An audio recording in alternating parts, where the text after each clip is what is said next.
ഇന്ന് നമുക്ക് പഴുത്ത മാങ്ങ പച്ചടിയാണ് നമ്മൾ വെക്കുന്നത്. അതിനായിട്ട് ഞാനൊരു 6-7 നാടൻ മാങ്ങ പഴുത്തതെടുത്തിട്ടുണ്ട്. ഇതിന് നല്ല മധുരവും അതുപോലെ ചെറിയ പുളിയും ഒക്കെ ഉള്ള മാങ്ങയാണ്. നമ്മൾ തൊലിയോടെ വേണം നമ്മൾ ഇത് പച്ചടിക്ക് എടുക്കുന്നത്. അതുകൊണ്ട് നമ്മൾ മാങ്ങ നല്ല ഉപ്പുവെള്ളത്തിലോ അല്ലെ വിനിഗർ വെള്ളത്തിലോ ഒക്കെ ഇട്ട് നന്നായിട്ട് കഴുകിയെടുത്തു. ഇതേപോലെ വലിയ പീസുകളാക്കി മാറ്റിയെടുത്തു. നമുക്കൊരു 7-8 പച്ചമുളക്, നല്ല പഴുത്ത പച്ചമുളകാണ് ഞാനിത് കീറിയെടുത്തിരിക്കുന്നത്. പച്ചമുളക് അല്ലെങ്കിൽ പകരം മുളക് പൊടിയും എടുക്കാം. ഇവിടെ നമ്മളൊരു ചട്ടിയിൽ മാങ്ങ ഇട്ടു. അതിൻ്റെ കൂടെ പച്ചമുളക്, ആവശ്യത്തിന് ഉപ്പ്, കറിവേപ്പില, 1/4 ടീസ്പൂൺ മഞ്ഞൾപ്പൊടി, 1/4 ടീസ്പൂൺ മുളക് പൊടിയാണ് നമ്മൾ ചേർക്കുന്നത്. പച്ചമുളക് ഇട്ടത് കൊണ്ടാണ് മുളക് പൊടി കുറച്ച് ചേർക്കുന്നത്. പച്ചമുളക് ഇട്ടില്ലെങ്കിൽ നമുക്ക് പകരം മുളക് പൊടി ചേർത്താലും മതി. ആവശ്യത്തിന് വെള്ളവും ചേർത്ത് നമ്മൾ അടുപ്പിൽ അടച്ച് വെച്ച് നന്നായിട്ട് വേവിക്കുക. അപ്പോൾ ഇതിൽ നമുക്ക് ആവശ്യമുള്ള സാധനങ്ങൾ തേങ്ങ വേണം, ജീരകം, കടുക്, അതേപോലെ അല്പം ഉണ്ട ശർക്കര നമുക്ക് വേണം.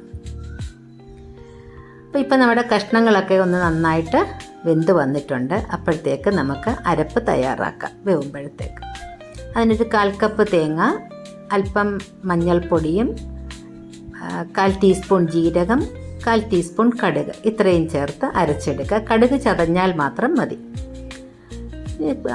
നമ്മുടെ തവി വെച്ച് നമ്മുടെ കഷ്ണങ്ങളൊക്കെ നന്നായിട്ട് ഉടച്ചു കൊടുക്കുക.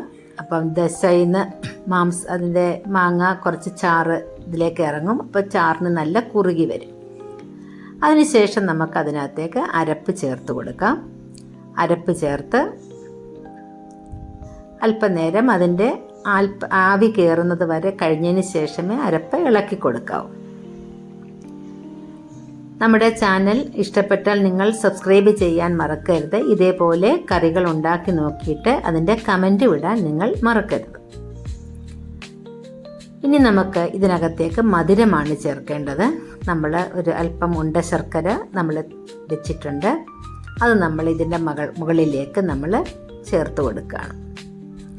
മധുരമുള്ള മാങ്ങയോണ്ട് ഞാൻ കുറച്ച് എടുത്തിട്ടുള്ളൂ. പുളി കൂടിയ മാങ്ങയാണെങ്കിൽ കുറച്ചും കൂടി നിങ്ങൾക്ക് ചേർക്കാം. അപ്പോൾ ഇതുകൂടെ ചേർത്ത് നന്നായി ഇളക്കിയെടുക്കുക. അപ്പോഴത്തേക്ക് ചാറൊക്കെ നന്നായിട്ട് കുറുകി വന്നിട്ടുണ്ട്. നല്ല മധുരവും ചെറിയ പുളിയും ഒക്കെ ഇതിന് ഉണ്ടാകും. ഇനി ഇതിന് കറി നമുക്ക് പാകമായി. അതിനുശേഷം നമുക്കിതിനെ കടുവറക്കാം. തീയൊക്കെ നിർത്തിയിടുക.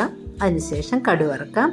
ഒരു പാനിൽ വെളിച്ചെണ്ണ, 1 സ്പൂൺ വെളിച്ചെണ്ണ ഒഴിച്ച് അതിലേക്ക് കടുകും വറ്റൽ മുളകും അതുപോലെ ചെറിയ ഉള്ളി, ഒരു 3-4 ചെറിയ ഉള്ളി വട്ടത്തിൽ കനം കുറച്ചരിഞ്ഞതും ഇട്ട് മൂപ്പിച്ച് നമുക്ക് ഇതിലേക്ക് ചേർത്ത് കൊടുക്കാം. ഞാൻ നേരത്തെ പറഞ്ഞതുപോലെ തന്നെ നിങ്ങൾ ഇതേപോലെ വെച്ച് നോക്കുക. കമൻ്റ് ഇടാൻ മറക്കരുത്. എൻ്റെ ചാനൽ സബ്സ്ക്രൈബ് ചെയ്യാൻ മറക്കരുത്. Thank you.